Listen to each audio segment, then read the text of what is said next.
नमस्कार दोस्तों। Result season full on है और कुछ बैंक्स के रिजल्ट आए। एचडीएफसी बैंक, आईसीआईसीआई बैंक और यस बैंक के ये वीकेंड में। और आज आप देख रहे हो कि ओवरऑल तीनों स्टॉक्स ऊपर है और रिजल्ट भी काफी अच्छा है। लेकिन यहाँ से जब ये ऑलरेडी स्टॉक्स अपने ऑल टाइम हाई पे है, एचडीएफसी बैंक, आईसीआईसीआई बैंक, उसमें आगे क्या करना है। ऑल्सो यस बैंक के बारे में बात करें क्योंकि काफी इन्वेस्टर ने उसमें इन्वेस्ट किया है।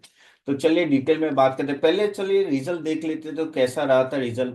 तो रिजल्ट की हम लोग बात करें तो रिजल्ट मैंने जैसे बोला कि काफी अच्छा रहा ओवरऑल। और अभी अगर जब मैं ये वीडियो बना रहा हूँ तब ये ऑलमोस्ट एचडीएफसी बैंक सिर्फ 1% डाउन है अपने ऑल टाइम हाई से, और ICICI bank 1.88। Of course yes bank आज थोड़ा बढ़ा हुआ है।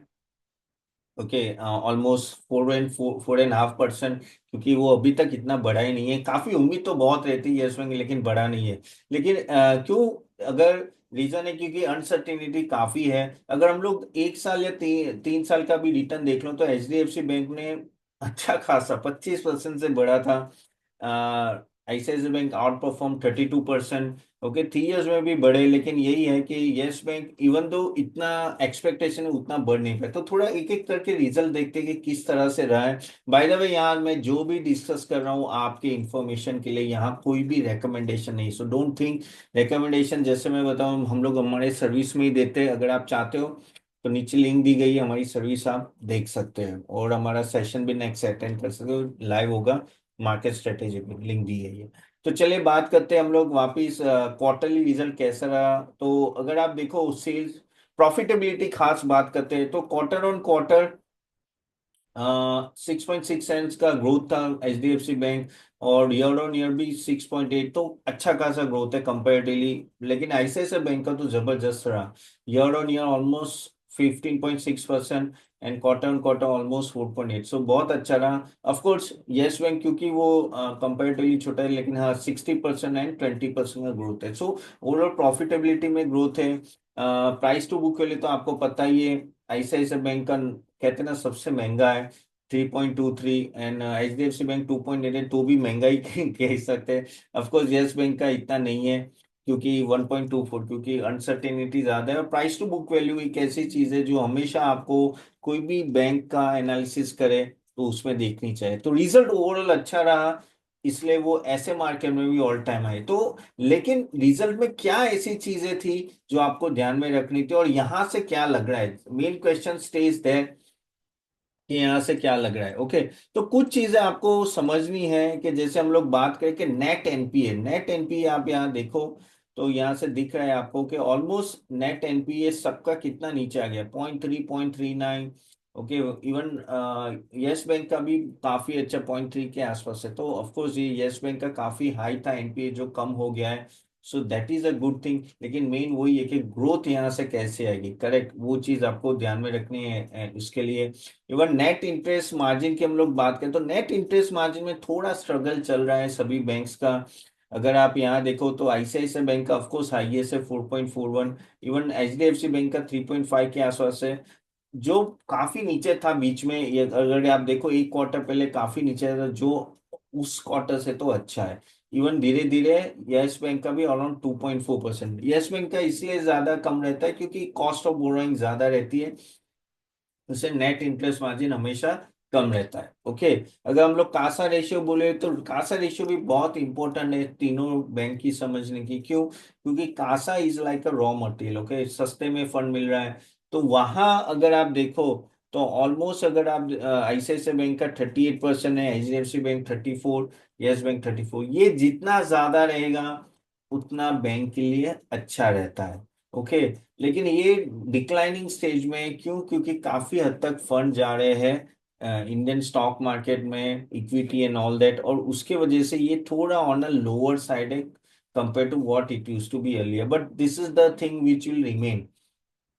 ओके, तो उसमें कुछ आप कर नहीं सकते, ये हमेशा इतना ही रहेगा। इससे कम हो सकता है लेकिन बढ़ नहीं सकता है। दूसरा आपको ये देखना होगा कि मेन जो कॉस्ट ऑफ बोरोइंग क्या है, ये बहुत इंपॉर्टेंट है। अगर कॉस्ट ऑफ बोरोइंग जितनी कम होगी उतना बैंक के लिए अच्छा है। तो इसमें देखिए, आप देख सकते हो कि यस बैंक का 6.4% है क्योंकि रेटिंग कम है एंड ऑल दैट, अभी भी धीरे धीरे ऊपर आ रहे हैं, तो बहुत कंपेरेटिवली हाई है। आईसीआईसीआई बैंक का 5 है, एचडीएफसी बैंक का 4.9 है, तो उन दोनों की अच्छी है। एचडीएफसी बैंक का तो बहुत ही लो कॉस्ट डिपॉजिट है। इवन जो अभी आरबीआई ने रेट कट किए, उसमें उन्होंने डायरेक्टली अपने एफडी के रेट और डिपॉजिट रेट कम कर दिए, इवन आईसीआईसीआई बैंक ने, तो उसमें उनको मार्जिन का डायरेक्ट फायदा हो सके। मैंने पहले भी बताया था कि banks are in a very very good shape. मैंने पहले कुछ वीडियो भी बनाए थे बैंक्स के, होप आपने फॉलो किया होगा, एंड आज आपको रिवॉर्ड भी मिला होगा, और हमारे मेंबर्स को भी काफी मिल गए इसलिए। तो काफी मेंबर्स जो हमारे वीडियो देखते हो, होप यू है इन्वेस्टेड अकॉर्डिंग, कुछ रिकमेंडेशन हमने दिए वो आप देख सकते हो। सो of course cost of borrowing काफी नीचे आ गया है। नीचे तो नहीं आ गया, लेकिन हाँ स्टेबल है, लेकिन और नीचे आना चाहिए। ये आएगा जैसे जैसे आरबीआई इंटरेस्ट रेट कट करेगी, ये कॉस्ट ऑफ बोरोइंग नीचे आएगा, तो इनको डायरेक्ट फायदा हो सकता है।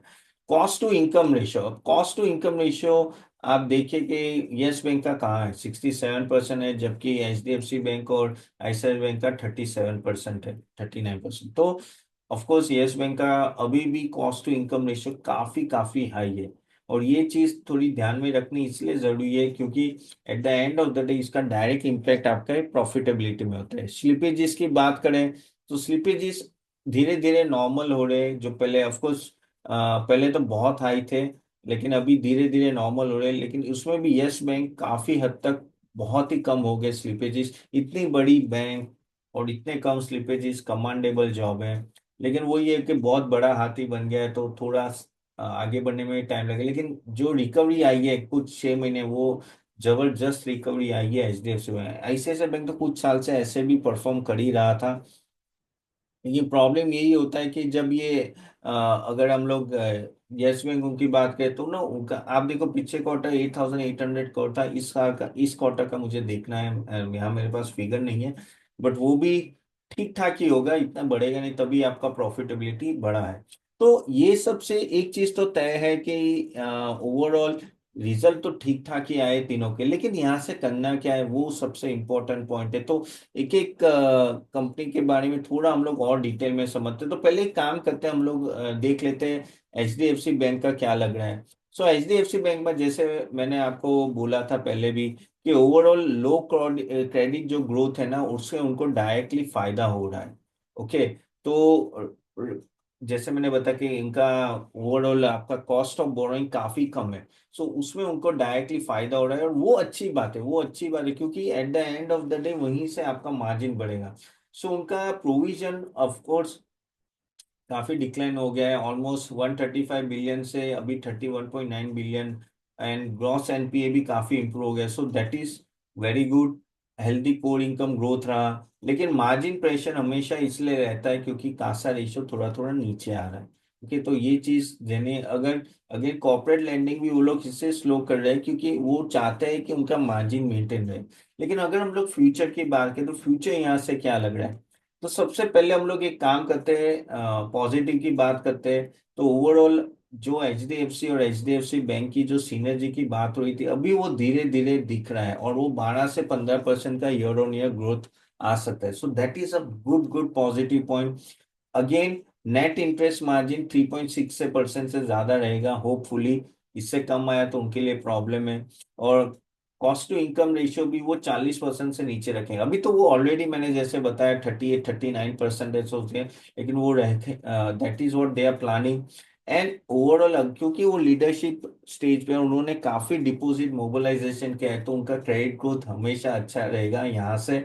एंड कैपिटल एडिक्वेसी रेशियो तो ऑफकोर्स उनका अच्छा ही है। अभी सबसे बड़ी बात के रिस्क क्या लगा है, रिस्क यही है कि अगर मार्जिन प्रेशर आया कहीं से, तो डेट और वो सब, तो हो सकता है कि उनका मार्जिन, और अगेन वो आरबीआई रेट कट जैसे करती है, और उनका क्योंकि 53% रेपो लिंक लोन्स है, तो जैसे आरबीआई रेट कट करती है, तो उनको भी बेसिकली अपने लोन के रेट्स कम है, तो वहां एक प्रॉब्लम आ सकती है। अगेन मर्जर तो चल रहा है, लेकिन अगर उसमें थोड़ा सिनर्जी आने में डिले हुआ तो प्रॉब्लम है। अगेन क्या होता है कि आईसीआईसीआई बैंक, एक्सिस बैंक और काफी सारे बड़े बड़े जो बैंक है वो बहुत ही एग्रेसिव हो गए, तो वह एक चिंता होगी कि हाँ भाई किस तरह से ग्रो करें। लेकिन तो भी HDFC bank is doing quite well, and यहाँ से भी ग्रोथ दिख रहा है, लेकिन हाँ थोड़ा स्टेबल ग्रोथ होगा, बट देन ऑल्सो 1 ईयर में बहुत ही अच्छा परफॉर्म किया है। मैंने भी काफी पहले वीडियो बनाए थे। ऑनेस्टली मैंने नहीं सोचा कि एचडीएफसी बैंक इतना अच्छा भी परफॉर्म कर लेगा, लेकिन बहुत ही अच्छा कंपेटिव परफॉर्म किया है। आईसीआईसीआई बैंक, ऑफ कोर्स उसके लिए बात कर लेते हो तो आईसीआईसीआई बैंक, उनके जो नीम है वो काफी स्ट्रांग है। एंड एनआई ऑलमोस्ट 11% से ग्रो है, प्रॉफिटेबिलिटी भी अच्छा ग्रो है, loan 12-14%। So it is I think one of the best performing private bank अगर लार्ज कैप में अगर देखा जाए। एसेट क्वालिटी ने ऑल दैट काफी मेंटेन किया, और जब से उनके वो पुराने सीईओ जो एचडीएफसी आए हैं, उनके वजह से काफी हद तक नो इम्प्रूवमेंट दिख रहा है। अगेन, सबसे बड़ी बात जो उनको उनके लिए भी खटक रही होगी कि कासा रेशियो में काफी हद तक डाउनफॉल है।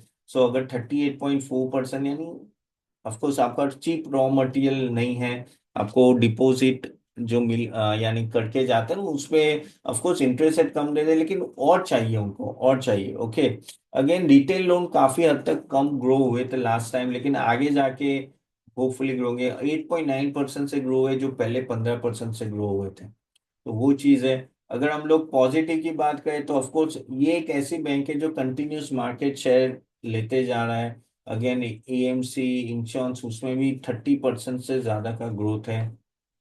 हाई क्वालिटी एसेट्स है तो उसमें कोई प्रॉब्लम नहीं, आरओ भी अच्छा है। ओवरऑल अगर हम लोग थ्रेट्स की बात करें तो उनका मार्जिन हिट आ सकता है, आरबीआई रेट कट होता है तो रेपो लिंक जो भी लोन होगी तो वहां डायरेक्टली कट आएगा, तो उसमें प्रॉब्लम हो सकते हैं। अगेन काफी हद तक करो छोटी छोटी लोन जो हम लोग माइक्रो फाइनेंस की बात करते हैं ना, वो बहुत सारे फिनटेक आ गए हैं और बैंक्स आ गई है जो ऑलरेडी कर रही है, तो वहां से कंपटीशन अच्छी है। इकोनॉमिक डाउनटर्न कुछ आता है क्योंकि ये जो टैरिफ वॉर चल रहा है तो उसमें एक इम्पैक्ट आ सकता है, लेकिन then also ICICI bank I think one of the well place. Again कोई कोई रिकमेंडेशन नहीं है, just for your knowledge, but yes सही में अगर मैं डेटा देखूं I think ICICI bank has outperform in last 3 years compare to all other banks. अभी हम लोग बात करते हैं यस बैंक, और यस बैंक भी बहुत इंपॉर्टेंट स्ट्रेचर में, ऑफ कोर्स उम्मीदें बहुत है लेकिन उस तरह से ग्रो नहीं कर पाया है। एंड ओवरऑल अगर हम लोग पॉजिटिव की बात करें तो इस बार भी एनआई का ग्रोथ ऑलमोस्ट 11% रहा। कैपिटल एडिक्वेसी अभी 13.5 है तो वो बहुत ही अच्छा है। लेकिन नीम नेट इंटरेस्ट मार्जिन में बहुत ही कम है, जैसे मैंने ऑलरेडी आपको वो टेबल में बताया 2.5% के आसपास। उसमें फिर आप प्रॉफिटेबिलिटी बड़ी नहीं बना सकते, नेट इंटरेस्ट मार्जिन आपका बड़ा होना चाहिए। वो कब होगा, जब कैसे जैसे कंपनी के फंडामेंटल बदलेगी तो आपके कॉस्ट ऑफ बोरोइंग कम होगी, कॉस्ट ऑफ बोरोइंग कम होगी तो डायरेक्ट नेट इंटरेस्ट मार्जिन में ले सकते हो। अगेन, रिटेल फी का जो क्रेडिट कार्ड और वहां सबसे मिलता तो वहां भी थोड़ा डिग्रोथ था अभी, लेकिन फ्यूचर आउटलुक क्या आ रहा है? फ्यूचर आउटलुक मेरे हिसाब से from NPA point of view काफी हद तक उन्होंने कंट्रोल कर दिया है, and significant improvement in provision coverage ratio. So basically asset quality जैसे मैंने ऑलरेडी बताया, net NPA 0.3 which is very very good. Okay, again loan restructuring भी अभी धीरे धीरे ही कम हो रही है। सो स्टैंडर्ड रिस्ट्रक्चरिंग चल रहा है, लेकिन हाँ काफी हद तक जो बड़े बड़े लोन्स थे उसमें भी रिस्ट्रक्चरिंग चल रहा है। अगेन, रिटेल में जो स्लिपेजेस थे वहां भी ऑलमोस्ट कह सकते हैं ना कि पीक आ चुका है, सो वो एक पॉजिटिव है। लेकिन प्रॉब्लम जैसे मैंने बोला कि मार्जिन का सबसे बड़ा प्रॉब्लम रहेगा, तो वहां आपको कब होगा, जब आपकी क्रेडिट कॉस्ट भी कम आएगी। अब क्रेडिट कॉस्ट कैसे कम आ सकती है, वो तो बहुत ही आई 6.4 के आसपास है। वो तभी आएगी कि जब बेसिकली उनकी प्रॉफिटेबिलिटी धीरे धीरे बढ़े, और of course stability and all that will improve at that time only it will come। लेकिन लोन ग्रोथ है ना जो थोड़ा उनको बढ़ाना पड़ेगा, लेकिन वो भी क्यों कॉशियस है, कॉशियस इसलिए है क्योंकि वो लोन ग्रोथ बढ़ाने जाएंगे तो ऐसा ना हो कि भाई उनको फिर प्रॉब्लम आ जाए और NP and all that. So that is the only fear which you think can be there, and plus जो नेट इंटरेस्ट मार्जिन है उसकी मैं जो बात कर रहा था।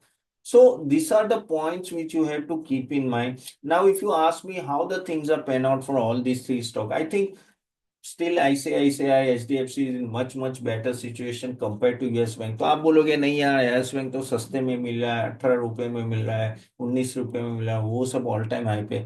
लेकिन आप समझो कौन चाहिए आपको, कंसिस्टेंट परफॉर्मेंस चाहिए या नहीं? हम लोग है ना छोटी फिगर के पीछे भागते हैं और कंसिस्टेंट परफॉर्मेंस नहीं देखते।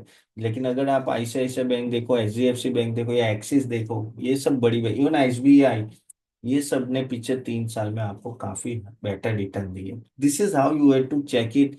Just don't go away with the small price. Again कोई रिकमेंडेशन नहीं है, जस्ट फॉर योर नॉलेज ये वीडियो बना कि किस तरह से आपको देखना है। और भी काफी सारे स्टॉक्स के रिजल्ट आए, अभी मैं कवर नहीं कर पाऊंगा, बहुत लंबा वीडियो हो जाएगा। मैं नेक्स्ट वीडियो में कुछ और स्टॉक्स भी लूंगा, सो जरूर वो देखिएगा। चलिए तो guys, thank you very much for joining. जैसे मैं बोला, आपको लाइव सेशन मार्केट के लिए देखना है तो जरूर लिंक दी गई है, जरूर अटेंड कीजिएगा, और हमारे स्टॉक रिकमेंडेशन सर्विसेज भी आप देख सकते हैं। So thank you very much, see you then, bye bye.